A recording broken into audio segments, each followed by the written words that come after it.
Okay, so this is Ringwalk Media, association with Bark Ricardo Racing and Redline Specialist Cars. We've got someone that everybody knows in boxing, our Loza. She's on, come Hi. on to talk to us about her new venture, No KO Gum Shields. Hello, Loza. How are you? Hey, Jonathan. I'm really good, thanks. Yeah, good. Good. How's the weather in Barnsley? Oh, it's bloody gorgeous, actually. It's Barnsley, it's sunny, Barnsley and love it. sunny don't go together normally. Hey, hey, don't slag Barnsley off. It's best place in Yorkshire. Well, listen, let's talk about your new venture because you've been making a few big steps in the gum shield sort of industry.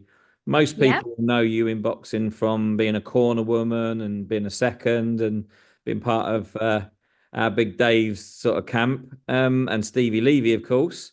yeah. Tell me about No KO Gum Shields. Where did this sort of passion for creating gum shields come from? So about 2 years ago, I set this business up. In fact, I think really it was sort of Dave. Dave was the driving force behind it, as he Right. was my pro trainer's license as well, because he said, "Oh, I need some gum shields doing. You can do them, can't you? You're an orthodontic therapist. You're a dentist." He called me team dentist at one point. I was like, "I'm not a dentist. I'm an orthodontic therapist." But I was like, spoke to my stepdad, and he's a dentist, and he said, "Why don't you set up your own business doing it?" I went, "Well, some at gum shields that you see in boxing when they're flying out and these cheaper ones, and Yeah. all kids were wanting these fancy designs and that now, and well, all pros do as well. They want to match the kit, and I think it's one of the most important parts of your kit, your boxing gum shield, because at the end of the day, it's really important in boxing. You don't want your So, teeth knocked out, do you? well, one, you don't want your teeth out, but with the design I've come up with, it's to reduce knockout. I can't guarantee it, but it definitely reduces it because of the interdigitated bite that I've come up with. Wow. So you've got a bit of a USP going on as well. It's not just a gum Yeah. shield, right? Yeah. It's plus obviously the fit. If the fit's not good, it's no good. So I obviously do the impression, do the fit, and I do corners. I know our gum shield needs to be fitted in somebody's mouth. And obviously, with my dental background, it just helps. So obviously you've got a dental background. You know all about teeth and how they should, be protected and so on. And also, I'm guessing the jaw. Yeah, Um, it's the if the condyle goes off, that's what's switching you off. yeah. So the bite and being, securing your bite on the gum shield. I mean, I've had them flat anterior gum shields, and I've been it on side at jaw. And I've not been able to move my jaw for about 2 days after. Right. So tell us about the process. So I'm assuming this is a service where you go to a gym, for example, you get a boxer, you get Yeah. them fitted up. Tell me how that process works for you if someone wanted one. So when they contact me, obviously, we just arrange and schedule a time that's convenient for them. I go to their gym usually, do the impressions, um, top and bottom, bite, and then that gets sent to a lab in Sheffield, which S4S are like award-winning lab. They've got really good design team as well. So I picked that out to make sure that standards were going to be high for when it comes to the designs as well. Um, when they've got their part, if there's anything that's wrong, I can redo the impression if there's any issues. But generally speaking, that that doesn't really happen. And then they mock up the designs, so it's not just done and then that's it. You've got your design of your gum shield. They mock it up, check with the patient, check they're happy with it, well, boxer or patient, because sometimes I do rugby gum shields as well. Yeah. Um, check that they've got it where it needs to be, where they want it on the design. If the sizing's not great, we can change it, and then we just make sure that patient's happy, they're happy. I give them okay, and then I go and arrange fit for that boxer's gum shield. And how long do these gum shields last? Well, it's one of them. If your dog has it or something like that, you've buggered it, haven't you? But you know, or if they lose it in gym, because that is what's happening. But I'm scanning all the models of the patients that I'm doing, all the boxes. And then if they need a new design, they just contact me. They don't have to have the re-impression done. Right. It can just be reprinted. Or if they change the kit and they want a new colour, new design, that's easily done. Plus, boxers need to have two gum shields. So even if they've got a gum shield, they need a spare. Yeah. So, So there's that aspect. But I've had like fighters that's done at least 20 fights and, it's still fitting perfectly. okay. So as long as they look after the kit, it should last them, a fair Yeah, no, while. unless they have changes to the teeth as well, I don't know, go off to Yeah. Turkey and have the tefters done, then I'd have to do a new one. But otherwise, if there's no major changes, it's fine. Okay, well that's pretty good. And the fact that Yeah, you go out and do the fitting first means that I guess like you've just touched on there, they've got a sort of a profile with you, so they can just call you up and say, right, I need another two, but I want them to be green or red or whatever color it is they want to match their yeah, Susie Wong outfits, which they all seem to be getting now these days, don't they? yeah. And it's not just like shorts or whatever in a t-shirt.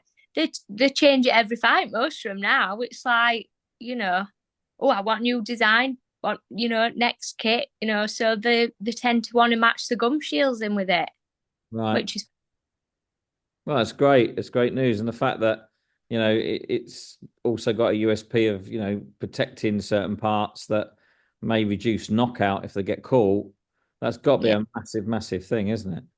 yeah, yeah, So listen, you've been out. I know you've had the business for a couple of years, but you've really started to sort of get out there this last sort of 6 months or so. You've got yeah, some pretty good names out there using your cum shields, haven't you? Who have you yeah. got? Really good. Who have you got? Well, I've obviously got Stevie. Stevie's one that's really supported me from start. Stevie Uh, Lee. Stevie Levy, yeah. Dave had one, he lost it, but that's just Are you going to that's do Dave a new one for his fight with Johnny Fisher? well. Do you know what? He'll probably get in touch with me a week before saying he needs one. This is Dave. But like I've done Callum Simpson's, Billy Deniz. Oh, Billy Uh, loves them. He loves his kit, yeah, doesn't he, Billy? yeah. His is really cool. I love that design as well, to be honest. Um, and then Joe Gallagher obviously got in touch with me as well for Little Mighty Mo, who had his Yeah. Saudi debut and won that. So yeah, that were Well, I real. was sat ringside watching that. He did very well. Yeah, yeah. And he's a nice kid actually, to be honest. So yeah, it was good that. So you're hoping that maybe you can get a few more of the guys that are listening and watching this maybe to come over and or contact you and you know try these out because these are a bit different. They're new and they're obviously helping boxers. You've got the Yeah, likes of Callum Simpson, European, British champion, international champion. I mean, he's yeah, it's pretty high profile, so it's clearly working. How can they yeah. get hold of you if they want to get in touch? Well, they can message me on Instagram. Obviously, me normal profiles, Loza Jane 89, I think it is. It Okay. might be What's the gum shields one? at no KO Gum Shields. Either. It's linked together, so you'll get me on one of them. Right. Well, let's keep fingers crossed people will see this and give you a Yeah, shout out and see if we can get a little bit more business your way and protect a few more boxers because that's what it's about, really, isn't it?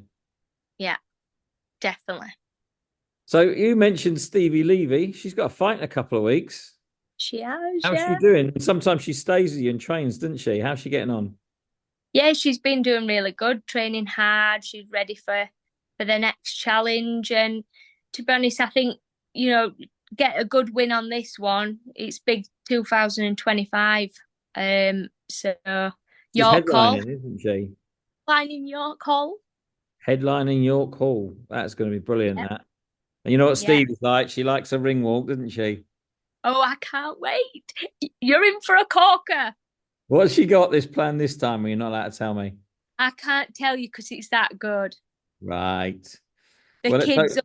the kids will be chaos as usual. But yeah, she's doing really good. But I've been going and staying with her recently, so the drive's like, oh, it's the right drive. So and she were doing that every week with me, and Yeah. you know that's why she stayed here. I miss my pal. I miss my fight camp pal. And of course, Dave, as we touched on earlier, Dave Allen. He's got a big fight against Johnny Fisher out in Saudi Arabia. Yeah. Obviously, you guys knew that was sort of on the cards, but we didn't. It's a great fight for Dave coming towards maybe the end of his heavyweight career, isn't it? Yeah, I think you just didn't need to underestimate Dave. I think he's really putting in the work for this one. Yeah, And he's just so boxing brain. Dave has got a boxing brain. Everyone's yeah. I think I don't think Johnny Fisher will be looking past him. No, listen, Johnny's a very respectable man, a very good boxer. Dave, of course, very experienced and a decent lad. It's two decent lads having a proper fight, which is exactly what we Yeah. want as boxing fans, isn't it? Oh, it'd be great. Be a great fight. Can't wait. Well, listen, we wish you good luck with the gum shields. Let's hope that we get a few more coming your way now and people trying them out a bit more. And Yeah. I'm sure, Billy Deniz will keep you in gum shields anyway, won't he? So he likes to Um, train. I've had an amateur boxer that I've just done recently over there. Yeah, he was a lovely kid, nice family, and that. It's just like things like that help. When your friends in boxing, it's like my mate Nat Lewis. Yeah, I love her. She's so nice, and obviously we're both corner women, and there ain't many of us about, and she yeah, always shares my stuff. She's just a lovely lass, and yeah. it does all help, and that's why I'm trying to push it a little bit more with social media because I'm crap, really. Let's be fair. Well, hopefully you won't be after this. I know, well, I just don't, I just don't push it as much as I should, and you know, the business I have got is from word of mouth, so that's obviously good. But I just need to just share it a little bit more and make people be aware of it. Well, you've heard it here first. If you're watching this, share it out to any of your mates that are involved in the industry. That's I what know. we. I think I'm going to do one of them cheeky competitions for Christmas to get a Oh yeah. free gold. Yeah, because how good would that be getting a freebie Right, for we Christmas? were here first then. You have to get onto No KO Gum Shields page to see what the competition is. Yeah, fab. Well, listen, nice to talk to you as always, Loza. And Yes, she I'm sure will see you on the 30th on of the November. 30th, Stevie Levy, I'm coming down to watch you. So I will see you on the 30th. And best of luck with No KO Gum Shields. All right, mate? Excellent. I'll catch Thank you you. soon. See you later. Bye, Jonathan.